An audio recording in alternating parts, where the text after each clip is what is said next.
दोस्तों, भारत की आर्थिक विकास की कहानी में कुछ व्यक्ति ऐसे भी होते हैं जो न केवल अपने कारोबार से बल्कि समाज के प्रति अपनी जिम्मेदारियों से भी प्रेरणा देते हैं। इनमें से एक हैं रतन टाटा जी। इस कहानी में हम जानेंगे कैसे उन्होंने देश की जीडीपी में एक महत्वपूर्ण योगदान दिया है और समाज के प्रति अपने दान की अनूठी परंपरा को कायम रखा है। रतन टाटा एक ऐसा नाम है जो सिर्फ उद्योग जगत में नहीं बल्कि सामाजिक कार्यों में भी लगाव रखते हैं। उन्होंने टाटा समूह को न केवल एक व्यापारिक साम्राज्य बनाया है बल्कि उसे नैतिक आधार भी दिया है।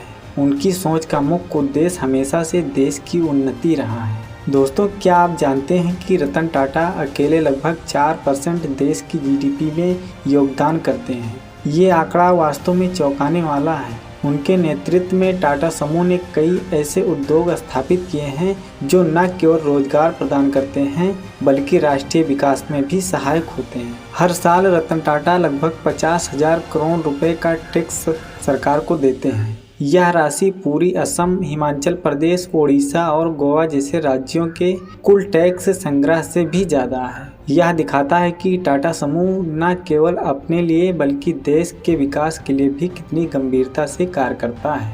आपको यह जानकर आश्चर्य होगा कि पाकिस्तान के शेयर मार्केट का जितना कुल मार्केट कैप है उससे ज़्यादा सिर्फ टाटा कंसल्टेंसी सर्विस यानी TCS का है। यह इस बात का सबूत है कि भारतीय कंपनियां कितनी मजबूत हैं और रतन टाटा की सोच कितनी दूरदर्शी है। हालांकि जब बात अमीरों की सूची की आती है तो रतन टाटा का नाम उनमें नहीं होता है। इसका कारण है उनका दान। वह अपनी आय का 99% हिस्सा समाज सेवा में लगाते हैं। यह सोच आज के युग में कितनी दुर्लभ है। अगर उन्होंने यह दान नहीं किया होता तो आज वे एशिया के सबसे अमीर व्यक्ति होते। रतन टाटा की यह दान भावना हमें सिखाती है कि असली अमीरी केवल धन में नहीं है बल्कि समाज के प्रति हमारी जिम्मेदारी भी है।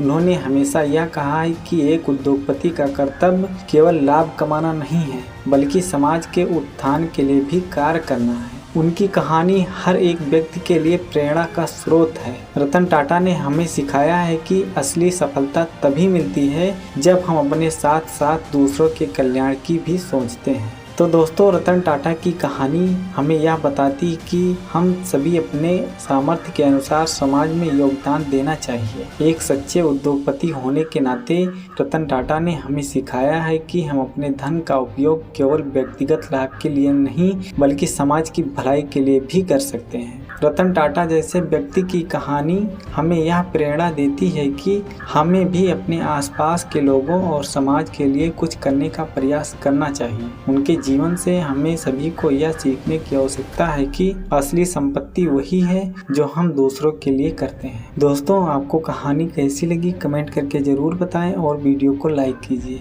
धन्यवाद।